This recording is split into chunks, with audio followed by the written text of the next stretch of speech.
Bonjour à tous, bienvenue dans cette nouvelle vidéo sur la chaîne YouTube UGK Trading, première vidéo de l'année. Donc j'en profite pour vous souhaiter plein de succès en trading, sur les marchés financiers, en bourse, dans votre business, dans votre travail, peu importe en réalité, du succès. C'est ce qui va se passer, je l'espère, en 2024 et surtout évidemment une bonne santé, c'est peut-être d'ailleurs le plus important. Alors aujourd'hui dans cette vidéo, on va regarder ensemble la différence entre la bourse et le trading. J'ai déjà traité ce sujet à travers les live trading que je peux faire tous les lundis à 9h30, mais j'avais pas fait de vidéo très complète par rapport à ça, car je reçois très souvent des questions par rapport à la bourse, au trading. Une personne va me dire mais le trading c'est de l'arnaque, une autre personne va me dire la bourse c'est beaucoup mieux que le trading, d'autres personnes vont me dire la bourse c'est pas du tout rentable, vaut mieux faire du trading. Et donc on va un petit peu peser le pour et le contre, on va regarder un tableau ensemble et à la fin de cette vidéo je vais vous donner mon avis et on va surtout voir selon votre profil s'il vaut mieux faire du trading actif ou peut-être investir dans des ETF, c'est-à-dire faire de la bourse on va dire plus traditionnelle. Allez c'est parti, je vous partage tout de suite mon écran, mais avant ça n'oubliez pas comme d'habitude de vous abonner à la chaîne YouTube, de me poser vos questions et de mettre le petit like. Et d'ailleurs merci, on a dépassé la barre des 17 000 abonnés sur la chaîne YouTube.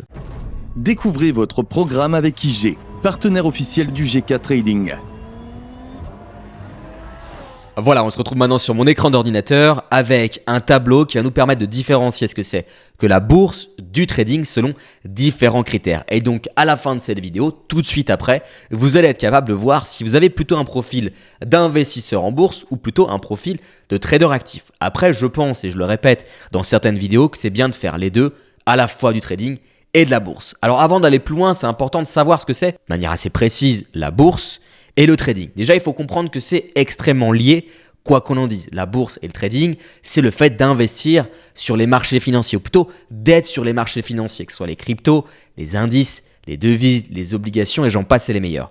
La différence, et on va le voir dans ce tableau, entre la bourse et le trading, c'est plus ou moins l'horizon de temps. Est-ce qu'on va rester sur le marché longtemps ou pas? En bourse, on reste sur le marché longtemps. En trading, on reste sur le marché pas longtemps. La différence, selon moi, elle est uniquement là-dessus. On va aussi regarder un des éléments, c'est en termes de trading, qu'est-ce que ça veut dire ne pas rester longtemps sur le marché. En trading, on a trois styles de trading. Le scalping, où là, on va rester peut-être moins d'une minute sur le marché ou moins de 5 minutes sur le marché. Donc, on rentre par exemple sur une action et on ressort quelques minutes après. Donc, c'est très actif. Donc, ça rentre vraiment dans le cadre du trading et en aucun cas de la bourse selon moi. Ensuite, on va avoir ce qu'on appelle le day trading, le trading en séance où on va ouvrir une position le matin, peut-être sur l'euro-dollar et la fermer en fin de journée, rester quelques heures sur le marché. C'est du day trading, ça reste actif selon moi. Et ensuite, on a le swing trading et c'est là où parfois il y a des erreurs, où certains vont dire que c'est de l'investissement moyen, long terme. Non, le swing trading, même si on reste sur le marché potentiellement 1 mois, 2 mois et même d'ailleurs plus souvent une semaine ou deux, c'est beaucoup plus important qu'un trader qui va rester 1 minute sur le marché, mais ça reste tout de même du trading. On a cette notion d'être actif. En bourse, et c'est ça toute la différence, c'est qu'on peut potentiellement rester sur le marché pendant 1 an, 2 ans, 3 ans, 10 ans, acheter un ETF, c'est un fonds indiciel, acheter une action ou un groupe d'actions et laisser courir pendant un certain nombre d'années. Et vraiment la différence, pour que ce soit très clair, entre bourse et trading, c'est vraiment le temps sur lequel on reste exposé au marché, donc en position. Ensuite, on a un des éléments qui va nous permettre aussi de différencier bourse et trading, même si le plus important, c'est vraiment l'horizon de temps, c'est la fréquence des transactions. Lorsqu'on va faire de la bourse, on peut passer un simple trade, une simple opération, je ne vais pas utiliser le mot trade, et on va le garder ici peut-être pendant 1 an ou 2 ans. Ça peut être le cas encore une fois d'un ETF, d'un fonds indiciel. En trading, si on fait du scalping, vous l'avez compris, vous pouvez passer 50 trades par jour. Vous faites du day trading comme moi, vous pouvez passer 5 trades peut-être par semaine. Donc c'est beaucoup plus actif. C'est vraiment ça encore une fois la différence lorsqu'on parle de la fréquence des transactions entre la bourse et le trading. Ensuite, il y a le niveau d'engagement. La bourse, effectivement, c'est moins intensif. Ça prend beaucoup moins de temps. On peut passer que quelques lignes. On ferme notre ordinateur, on laisse courir. Évidemment, on surveille de temps en temps ce qui se passe. Et le trading, c'est beaucoup plus intensif. Il faut être au courant de ce qui se passe, regarder les marchés beaucoup plus souvent. Et encore une fois, ça va dépendre de votre style de trading. Si vous faites du swing trading ou du scalping, ça va pas être la même intensité. Je pense que vous comprenez ce que je veux dire. Ensuite, on a le côté stratégie. Ce qu'il faut comprendre, c'est lorsqu'on fait de la bourse, très souvent, et c'est le cas pour l'immense majorité des personnes qui investissent en bourse, on va se baser sur ce qu'on appelle l'analyse fondamentale. Donc les résultats de l'entreprise Apple, si on investit sur Apple, les performances financières, tout ce qui est extérieur au graphique. Alors que le trader, lui, va surtout se baser sur le côté technique, la lecture des prix, la lecture des chandelles japonaises, la lecture tout simplement des indicateurs techniques, etc., etc. Alors pour moi, lorsqu'on fait du trading, il faut essayer de coupler analyse technique, donc lecture des prix, et fondamentaux. Et c'est la même chose pour moi pour la bourse. Si on n'utilise pas l'analyse technique en bourse, je trouve ça dommage parce qu'on peut optimiser ses entrées grâce à l'analyse technique. En revanche, il faut être clair, c'est qu'on ne va pas regarder nos graphiques sur la même unité de temps. Un trader, il va regarder ses graphiques pour rentrer sur le marché. Je le précise, pas pour analyser sur du 15 minutes par exemple, voire du 1 minute, selon encore une fois le style de trading. Et une personne qui va faire de l'investissement moyen long terme, donc de la bourse, il va regarder son graphique en weekly, en daily, même pourquoi pas en mensuel. Mais il peut également s'aider de l'analyse technique. Ça, c'est vraiment la petite parenthèse que je voulais mettre en avant dans cette vidéo. Ensuite, on a le côté risque, mais je vais y venir par la suite. C'est ça qui fait toute la différence, vous le verrez, entre la bourse et le trading pour voir justement si ça peut être intéressant selon votre profil. Ensuite, on a le côté connaissances requises. Vous voulez faire de la bourse, vous n'avez pas besoin d'avoir des connaissances incroyables. Il va falloir se former un minimum, mais soyons honnêtes, pour investir sur des ETF, vous pouvez faire une petite formation, ça ne va pas vous coûter très cher, peut-être moins de 1000 euros, et vous allez pouvoir apprendre à investir dans des ETF, dans des sélections d'actions, des paniers d'actions, laisser courir tout en gérant vos risques intelligemment. Il n'y a pas besoin de payer un gestionnaire de fortune qui va vous coûter très cher en termes de frais, même si parfois c'est invisible. Donc faites attention à ça, mais le côté apprentissage n'est pas extrêmement difficile lorsqu'on parle de bourse. Je ne dis pas qu'il ne faut pas se former, il faut se former, mais c'est assez léger, il faut être honnête. D'ailleurs, pour ça qu'il y a plein de pays, des personnes qui n'ont rien à voir avec la bourse, c'est des boulangers, des avocats, des médecins, ce que vous voulez, ils vont investir en bourse sur le côté, ce n'est pas des professionnels. Le trading, c'est un marché de professionnels, c'est un vrai métier.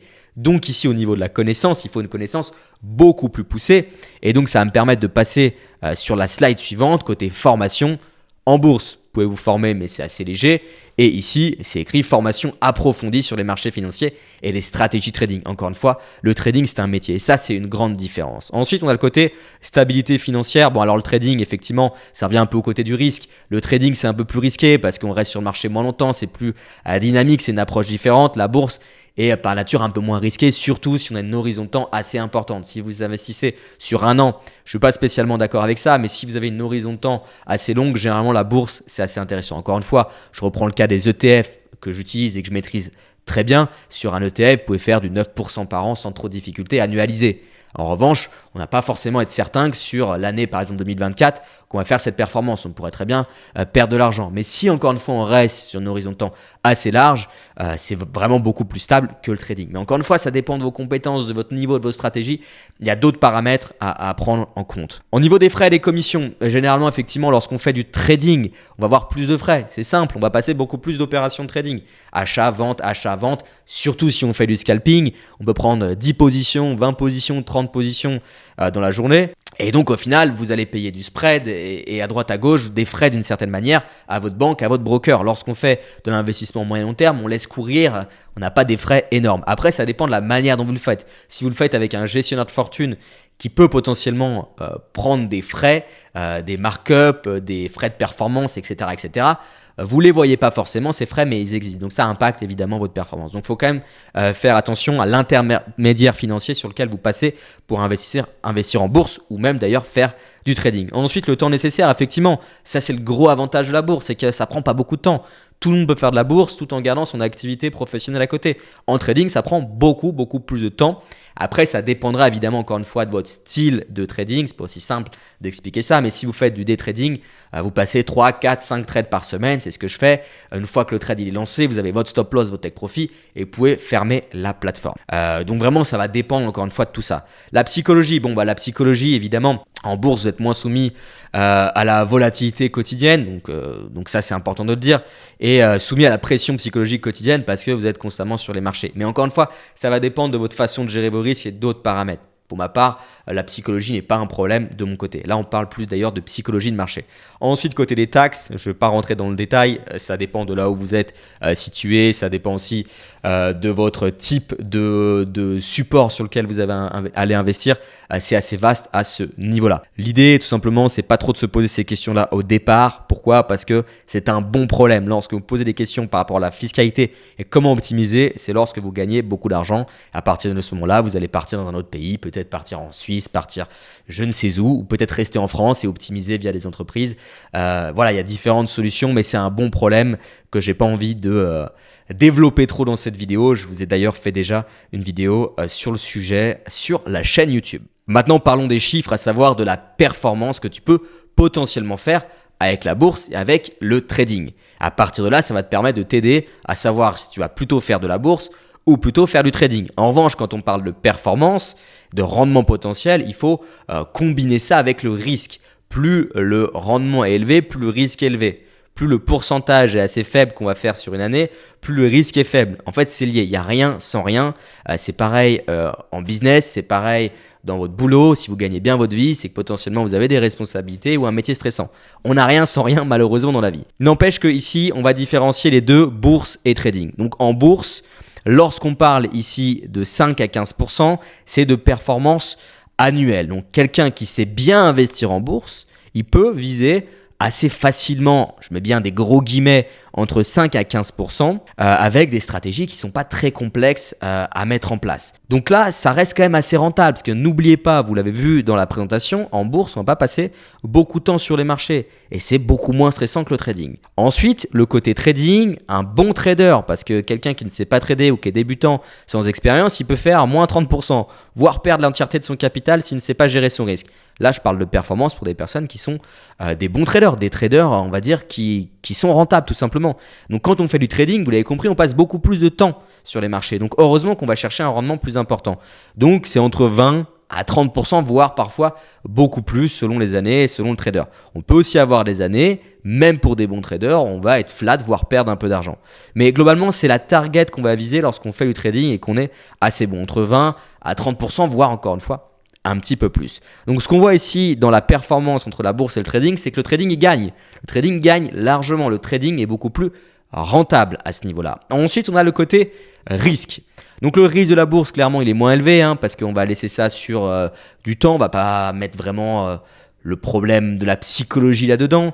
Donc c'est quand même un peu plus simple à ce niveau-là. On n'a que quelques lignes. On va pas passer beaucoup d'opérations. Donc on limite quand même les risques. Ensuite, on a le côté trading, où le risque il est beaucoup plus élevé en trading. Pourquoi ? Parce qu'on peut faire de la vente à découvert, on peut utiliser de l'effet de levier. Donc si on ne maîtrise pas tous ces outils, ça peut être très dangereux. Donc on voit en fait que du côté bourse, le point négatif, tout simplement c'est que c'est pas forcément le plus performant par rapport au trading. Et le point négatif du trading, c'est le côté risque est plus élevé. Donc si vous avez bien suivi cette vidéo, il n'y a pas quelque chose de mieux par rapport à l'autre. La bourse n'est pas forcément mieux que le trading et le trading n'est pas forcément mieux que la bourse. Et vice-versa, j'imagine que vous m'avez compris.